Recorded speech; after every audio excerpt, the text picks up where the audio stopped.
They didn't call it a massacre, not at first. They called it a battle, a engagement, a military action. The language of official reports has always been careful about these distinctions because the distinction between a battle and a massacre is the difference between something a nation can be proud of and something a nation has to decide what to do with. What happened at Sand Creek, Colorado, on the morning of November 29, 1864, was not a battle. There were no warriors massing for an attack. There was no military threat being neutralized. There was no engagement between armed forces making opposing choices about whether to fight. There was a village, sleeping. And then there were soldiers, and then there was what the soldiers did to the village while it slept. Stay with me, because this is the story that the official history spent 100 years calling something other than what it was. And what it was is something every American should know, and almost none of them do. Not because it was hidden exactly, because it was never fully faced. And there is a difference. In the summer of 1864, the situation on the Colorado Plains had reached the kind of tension that produces atrocities. The Cheyenne and Arapaho nations had been living on the Colorado Plains for generations. They had signed a treaty in 1851 at Fort Laramie that acknowledged their territory. They had signed another treaty in 1861 at Fort Wise that reduced that territory significantly, moving them onto a reservation at Sand Creek in southeastern Colorado that was smaller, less resource-rich, and largely inadequate for sustaining the populations it was meant to contain. The reservation was a fiction of sufficiency. The buffalo that the Cheyenne economy depended on were increasingly scarce on the reduced land. The government annuities that were supposed to compensate for the loss of hunting territory arrived inconsistently, and in quantities that did not match what the treaties promised. The men and women and children on the Sand Creek Reservation were, by the summer of 1864, hungry in the specific way of people who have been placed in conditions that cannot support them and have been told by the people who placed them there that the conditions are adequate. They were not adequate. The tension on the plains that summer came from multiple directions simultaneously. Raids by some Cheyenne groups on settler communities. Raids driven by the desperation of hunger and the accumulated anger of broken promises produced retaliatory calls from Colorado settlers and politicians for military action against all Cheyenne, regardless of which specific individuals had been involved in specific incidents. The Colorado governor, John Evans, had spent the summer trying to persuade Washington to authorize a military campaign against the Cheyenne. His request had been frustrated by military commanders who understood that the situation was more complicated than a straightforward hostile force requiring suppression. Evans found another route. When he authorized the formation of a 100-day volunteer regiment, the 3rd Colorado Cavalry, recruited from the Colorado population with the explicit promise of combat against Native Americans. The men who enlisted were not professional soldiers. They were volunteers motivated by a combination of genuine frontier anxiety, anti-Native prejudice that was standard in the region, and the specific appeal of authorized violence against a population that the political and military climate had designated as the enemy. The regiment spent weeks in the field without engaging any enemy force. They were being called the Bloodless Third by the Colorado press. The mockery stung. Colonel John Chivington commanded the 3rd Colorado. He was also a Methodist minister, a fact that his defenders have sometimes cited in ways that are difficult to understand given what he ordered and what he did. He understood that his regiment's contract would expire soon. He understood that a regiment that returned without having engaged the enemy was a regiment that had failed its purpose. He needed a fight. He chose his fight carefully. Black Kettle was a Cheyenne chief who had been one of the signatories of the Fort Wise Treaty. He was, by any reasonable assessment, one of the Cheyenne leaders most committed to peaceful relations with the United States government. He had been told, explicitly, by military commanders in the region that his people would be safe if they camped near Fort Lyon and remained peaceful. He had complied. He had brought his people to Sand Creek, near Fort Lyon, and camped there under what he understood to be a guarantee of safety from the United States Army. He flew an American flag above his lodge. He also flew a white flag. He believed the flags meant what flags were supposed to mean. On the night of November 28, 1864, Chivington led approximately 700 soldiers out of Fort Lyon toward the Sand Creek encampment. He had told his commanders at the fort that he intended to attack the village. Some of them had objected. One of them, Captain Silas Soule, had told Chivington directly that the attack would be murder. Chivington had responded by threatening to court-martial anyone who interfered. The soldiers rode through the night. They reached the encampment before dawn. The village at Sand Creek contained somewhere between 500 and 600 people. The majority of the men who might have defended it were away on a hunting expedition, trying to find the food that the reservation could not provide. What remained in the village was predominantly women, children, and elderly people. Black Kettle was awakened by the sound of the approaching soldiers. He raised the American flag higher. He raised the white flag beside it. He told his people not to be afraid, that the soldiers would not attack people flying these flags, that the guarantees they had been given would hold. He was wrong. Chivington's command was simple and was stated before the attack began: kill and scalp all, big and little. The attack began at dawn. What followed lasted most of the morning. The survivors, and there were survivors, the people who escaped into the creek bed and the surrounding terrain under fire, described what happened with a specificity that the official reports that followed tried to soften, and that the testimony of officers like Captain Soule, who refused to order his men to fire and watched what happened, confirmed in detail. The soldiers killed without distinction women, children, infants, elderly men and women who could not run, people who had come out of their lodges with their hands raised, people who had fled into the creek bed and dug into the sandy banks trying to find shelter from the fire that followed them. The killing was accompanied by mutilation. This is the part that the official language struggled most to contain. The soldiers, not all of them, but many, and with sufficient prevalence that multiple witnesses described it. Mutilated, the bodies of the people they killed, scalps taken, body parts removed and kept as trophies, acts performed on the dead that the testimony describing them used careful language to convey without complete explicitness, because the witnesses were operating within the linguistic conventions of 1864, and some things were difficult to state directly, even in testimony intended to condemn.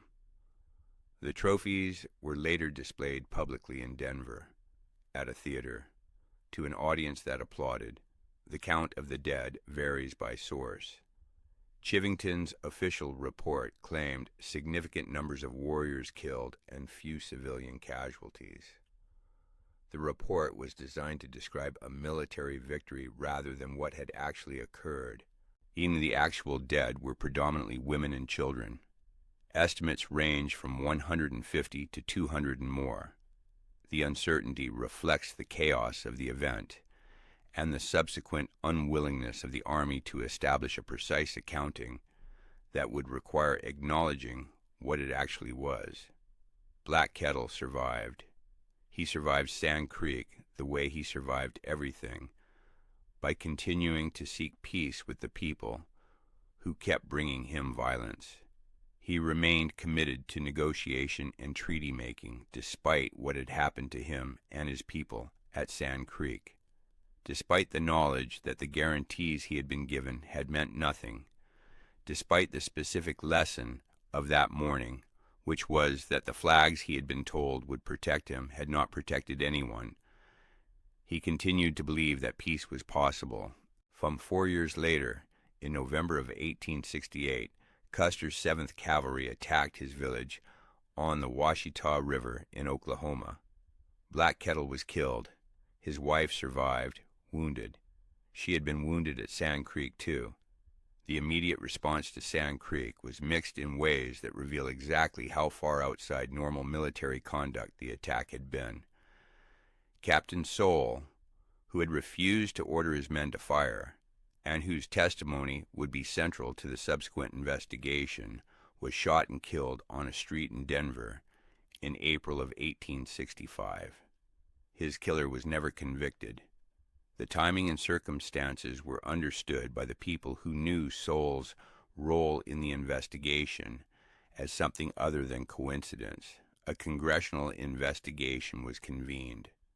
It found that the attack on Sand Creek was unnecessary and unprovoked, that it had involved the killing of peaceful people who had been given guarantees of safety, that it had been characterized by acts of barbarism that disgraced the United States Army.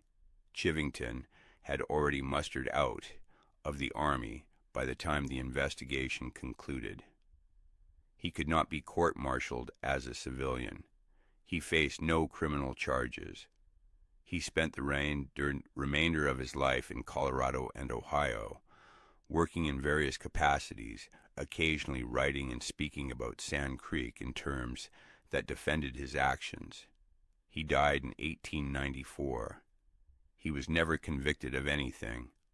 The soldiers who had followed his orders and carried out the killing and performed the mutilations and displayed the trophies in a Denver theater. They returned to their lives. Some of them were troubled by what they had done. Some of them were not. The record contains both kinds. The event itself was absorbed into the history of the frontier wars in a way that minimized what it had been. Not entirely hidden, it was too well documented, too witnessed, too investigated for that, but contextualized in ways that distributed the moral weight across a broader narrative of frontier conflict, making Sand Creek a terrible incident within a complicated situation rather than what it actually was, a massacre of sleeping people under flags that were supposed to mean safety. Sand Creek was not unique. That is the harder thing to sit with. It was the most investigated and documented of the large-scale attacks on native civilian populations during the period, which is why we know as much as we do about it. But the pattern it represented, soldiers attacking villages, the deaths of civilians characterized in official reports as military engagements, the absence of accountability for the specific individuals responsible. That pattern repeated across the plains and throughout the West during the decades of the Indian Wars. The Camp Grant Massacre in Arizona in 1871. Arapaho, Apache people, who had come to Camp Grant to surrender and live peacefully, killed by a force of Tucson civilians and Tohono O'odham warriors, while the men of the band were away. More than 100 people killed, the majority of them women and children. More than 24 children taken and sold into slavery in Mexico. The perpetrators were tried and acquitted by a Tucson jury in 19 minutes. 19 minutes. The Marias Massacre in Montana in 1870. Heavy Runner's band of Blackfoot people camped peacefully on the Marias River in the winter. The army was looking for a different chief, mountain chief, whose warriors had been raiding. They found Heavy Runner's camp instead. Heavy Runner came out to meet the soldiers holding his papers of safe conduct. He was shot immediately. The soldiers killed over 170 people. The majority were women, children, and elderly people. Many of the men were away hunting. The camp was burned. Horses and food supplies were destroyed. In the middle of a Montana January, the survivors were left without shelter, food, or horses. Smallpox was moving through the band at the time of the attack. The soldiers knew this before they attacked. Wounded Knee in 1890, which we've touched on before, but which belongs in any accounting of what the official history has struggled to call what it was. The Lakota encampment on Pine Ridge, the disarmament that became a massacre, the 200 or more dead, the 20 medals of honor awarded to the soldiers. Those medals have never been rescinded. There have been calls, petitions, congressional resolutions introduced. The argument that medals awarded for what happened at Wounded Knee are a permanent official endorsement of the killing of civilians has been made repeatedly, and has not yet produced the outcome that the argument logically requires. The medals remain. The pattern that connects Sand Creek and Camp Grant, and the Marias and Wounded Knee, and the dozens of smaller incidents that the historical record contains, but that have not achieved sufficient documentation to be named individually. That pattern is not a series of isolated atrocities committed by individual bad actors in specific moments of breakdown.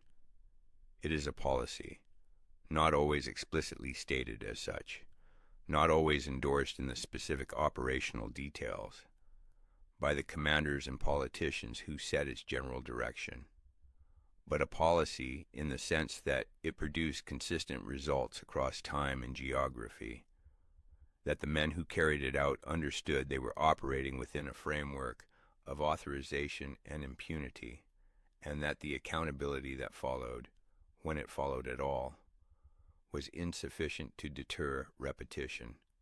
The policy was the clearing of the land, not of buffalo, not of geological inconvenience, of people. The specific methods were left to the specific commanders in specific situations.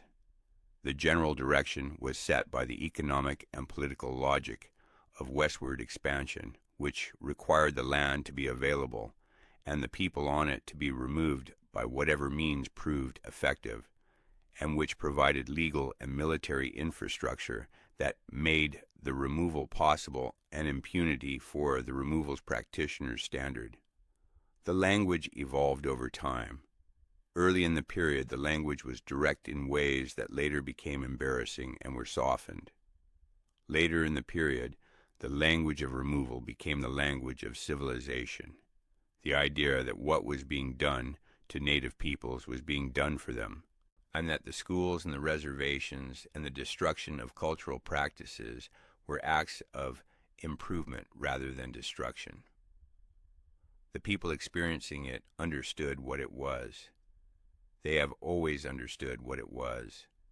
The official history has taken considerably longer.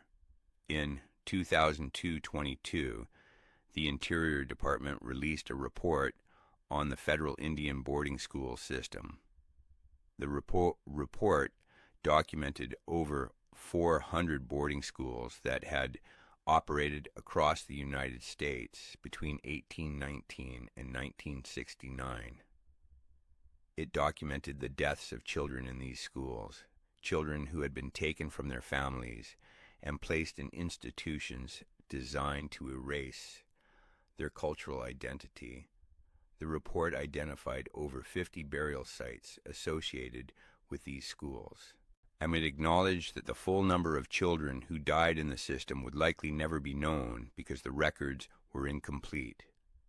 The report used the word genocide, not consistently, not in the way that legal and historical usage of the term requires for full application, but the word appeared in the official document of the United States Department of the Interior in 2022 in the context of describing what had been done to Native children in government-funded schools, 158 years after Sand Creek. The distance between the event and the word is the measure of how long the official history resisted what the evidence had always shown. The distance is still not fully closed, because the distance is not only about the past, and it is about the present relationship between the United States government and the Native nations, whose lands the expansion took and whose people the expansion killed. That relationship is shaped by decisions made in the 1860s and 70s and 80s and 90s, by treaties signed and broken, by reservations drawn and diminished, by resources extracted and not compensated, by the specific legal status of Native nations within the United States that reflects the history of how they came to be in that status. The past is not past in the way that the phrase "the past is past" implies. It is present in the water rights disputes on the reservations, in the health outcomes on the reservations, in the poverty rates on the reservations, coming in the specific legal and political situation of people whose relationship with the United States government was established in the period we have been discussing and has not been fundamentally renegotiated since. Sand Creek is not a historical event in the sense of something that happened and is over. It is the beginning of a sequence that is still running. The soldiers came before dawn. Black Kettle raised the flags. The flags didn't help, and the official history spent 150 years deciding what to call what happened next.